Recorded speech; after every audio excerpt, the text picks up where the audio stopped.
না বেসন না আটা না লাগবে ময়দা। যেমনই ঝটপট তৈরি হয়ে যাবে তেমনি তাড়াতাড়ি শেষ হয়ে যাবে। আর অনেক দিন ধরে যদি স্টোর করে রাখতে চান তাহলে অবশ্যই একটু বেশি করে তৈরি করে নেবেন। চা বসিয়েই এটা তৈরি হয়ে যাবে আর এক চুমুক দেওয়ার পরই এক প্লেট শেষ হয়ে যাবে। যেমন হবে খাস্তা কুড়মুড়ে তেমনি হবে সুপার টেস্টি। তাহলে চলুন শুরু করি আজকের রেসিপি। নমস্কার বন্ধুরা, কেমন আছেন সবাই? ভালো তো? পাপিয়ার ঘরোয়া রান্না চ্যানেলটিতে সকলকে জানাই স্বাগত। চলে এসেছি আবারও একটা দুর্দান্ত স্বাদের রেসিপি নিয়ে। আমি আজকে রেসিপিটা শুরু করার জন্য প্রথমেই একটা মিক্সির বাটি নিয়েছি আর এই কাপ মেপে নিয়ে নিলাম হাফ কাপ সুজি। এটা হাফ কাপের মাপেই নিয়ে নিলাম সুজিটা। মোটা বা সরু যে কোনো দানার সুজি আপনারা নিয়ে নিতে পারেন।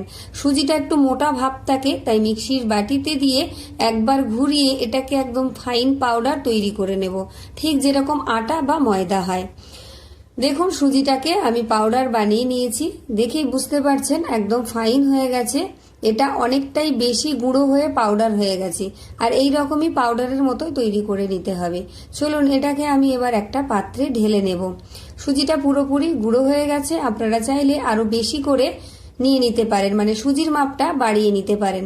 একটা পাত্রের মধ্যে ঢেলে নিলাম। এবারে একটা কড়াই বসিয়ে দিচ্ছি। চলুন, কড়াইটা মোটামুটি গরম হয়ে গেছে, দিয়ে দিলাম 1 থেকে 1.5 টেবিল চামচ মতো সাদা তেল। তেল গরম হয়ে যেতেই দিয়ে দিলাম 1 চা চামচ গোটা জিরে আর দিয়ে দিচ্ছি হাফ চা চামচ জোয়ান আর দিয়ে দিচ্ছি আমি 1.5 চা চামচ মতো সাদা তিল। এটা অবশ্যই দেবেন, খেতে ভীষণ সুন্দর লাগবে, সুন্দর একটা গন্ধ আসবে। গ্যাসটাকে একদম লোতে রেখেছি। দিয়ে দিলাম 1 চা চামচ চিলি ফ্লেক্স আর দিয়ে দিলাম সামান্য পরিমাণ হিং। ভালো করে এটাকে নাড়াচাড়া করে ভাজবো, তবে দেখবেন যেন পুড়ে না যায়। খুব ভালো করে এটাকে নাড়াচাড়া করে নিচ্ছি আর একদম স্কিপ না করে পুরো ভিডিও দেখুন। একটা সুন্দর রেসিপি আপনারা দেখে বাড়িতে বানিয়ে খেতে পারবেন। এটা ভাজা হয়ে গেছে। এবার ওই কাপ মেপেই দিয়ে দিলাম 1 কাপ জল। এবার এটাকে নেড়ে চেড়ে আমি ফুটে আসা পর্যন্ত অপেক্ষা করব। জলটা দেখুন বেশ ভালো করে গরম হয়ে গেছে আর ফুটেও এসেছে।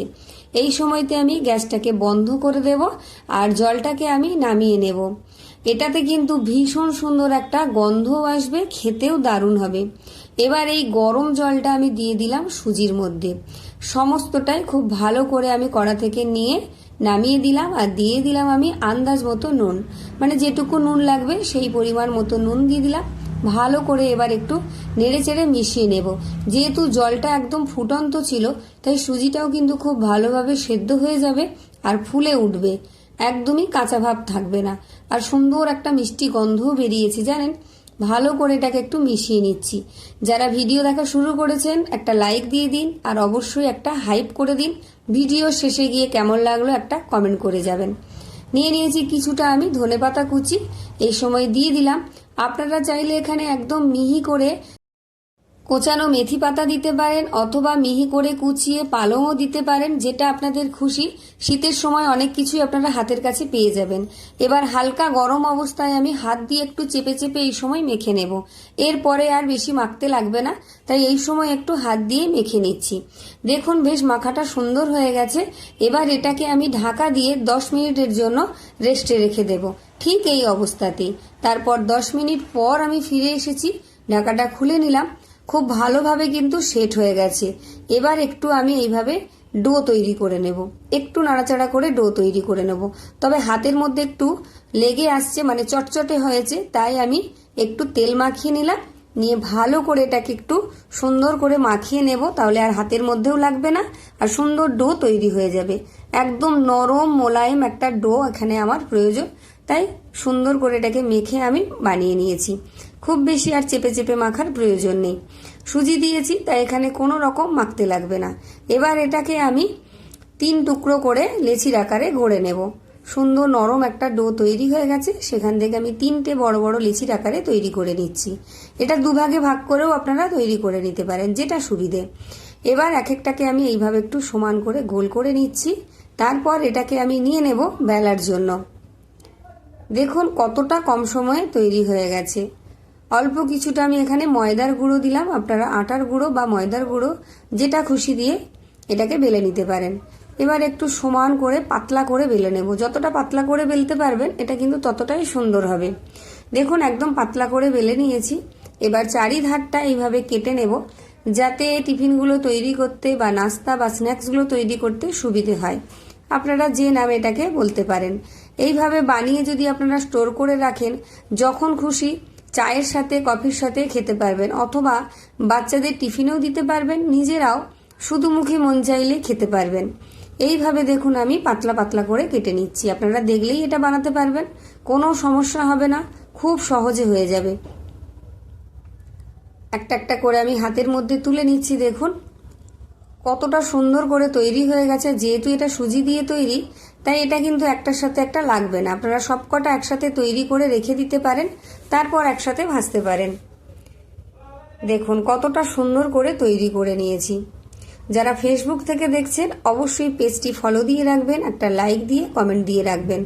দেখুন সবকটা তৈরি করে নিয়েছি। আর তেল আমি আগে থেকেই গরম বসিয়ে রেখে দিয়েছিলাম। তেলটা বেশ ভালোভাবে গরম হয়ে গেছে। এবার একটা একটা করে দিয়ে দেব। এগুলো হাই হিটেই ভেজে নিতে পারেন, কোনো সমস্যা নেই। যেহেতু সুজিটা সেদ্ধ করা, মানে গরম জলে মেখেছি, তাই সুজি পুরোপুরি সেদ্ধ হয়ে গেছে। এটাকে হাই হিটে ভেজে নিলেও কোনো সমস্যা হবে না, বা মিডিয়াম হিটেও আপনারা ভাজতে পারেন, যেটা আপনাদের পছন্দ হবে। এক এক করে শুয়ে দিচ্ছি। আর এগুলো একসাথে অনেকগুলো ভাজা হয়, অনেকগুলো কড়াইতে লাগে, খুব বেশি তেলের প্রয়োজন নেই, আর বেশি তেল টানেও না। দিয়ে এবার একটু কড়াই ধরে নাড়াচাড়া করে দিতে হবে। প্রথমে খুন্তি দিয়ে বা স্প্যাচুলা দিয়ে নাড়াচাড়া করার দরকার নেই, কড়াই ধরে এইভাবে একটু নাড়াচাড়া করে নিলেই হয়ে যাবে। তারপর একদিকটা ভাজা হয়ে গেলে উল্টো দিকটা এইভাবে একটু উল্টে দিতে হবে। এইভাবে উল্টে পাল্টে সুন্দর একটা কালার আসা পর্যন্ত আপনারা নেড়েচেড়ে ভেজে নেবেন। যারা ইউটিউব থেকে দেখছেন, এরকম নিত্য নতুন ভিডিও দেখতে হলে যারা আমার চ্যানেলে নতুন আছেন, অবশ্যই চ্যানেলটা সাবস্ক্রাইব করে পাশে থাকা বেল আইকনটি প্রেস করে অল করে রাখবেন। আমার ভিডিও নোটিফিকেশন সবার আগে আপনার কাছে পৌঁছে যাবে। দেখুন সুন্দর একটা কালার এসে গেছে। এবার তেল ঝরিয়ে এগুলোকে আমি তুলে নেব। আর আওয়াজটা শুনুন, শুনেই বুঝতে পারছেন যে কতটা খাস্তা হয়েছে আর কুড়মুড়ে হয়েছে। এইভাবে আমি আরো যেগুলো আছে সেগুলো এক এক করে দিয়ে এইভাবে ভেজে নেব। খুব ঝটপট ভাজা হয়ে যাবে আর অনেকগুলো তৈরি হয়ে যাবে। হাফ কাপ সুজি দিয়ে দেখুন আমি কতগুলো স্ন্যাক্স তৈরি করে নিয়েছি। স্ন্যাক্স, নাস্তা বা টিফিন যেটাই আপনারা বলতে পারেন। আর খেতে দুর্দান্ত টেস্টি হবে। আর এত সুন্দর একটা গন্ধ বেরিয়েছে, যেটা আপনারা বানিয়ে না খেলে বুঝতে পারবেন না। আর কতটা খাস্তা বা মুচমুচে হয়েছে সেটা আমি ভেঙে দেখিয়ে দিচ্ছি। অবশ্যই একটা লাইক দেবেন, হাইপ দেবেন। আর কেমন লাগলো, কে কোথা থেকে দেখছেন, অবশ্যই একটা কমেন্ট করে জানিয়ে যাবেন। আর যদি বেশি ভালো লাগে তাহলে অবশ্যই বন্ধু বান্ধবদের মধ্যে একটু শেয়ার করে দেবেন। দেখুন কতটা মুচমুচে হয়েছে, দেখেই বুঝতে পারছেন আর আওয়াজটাও শুনতে পারছেন। তাহলে দেখা হচ্ছে আবার একটা নতুন রেসিপি নিয়ে। ততক্ষণের জন্য টাটা। সবাই ভালো থাকবেন, সুস্থ থাকবেন। আর কে কী দিয়ে এই স্ন্যাক্সটা বানিয়ে খাচ্ছেন আমাকে অবশ্যই কমেন্ট করে জানিয়ে যাবেন। তাহলে আজকের মতো বিদায় নিচ্ছি। আবার দেখা হবে অন্য কোনো দিন অন্য একটা রেসিপি নিয়ে। ততক্ষণ সবাই ভালো থাকুন। আর অবশ্যই কিন্তু আমাকে একটা কমেন্ট করে জানিয়ে যান। আজকের মতো টাটা।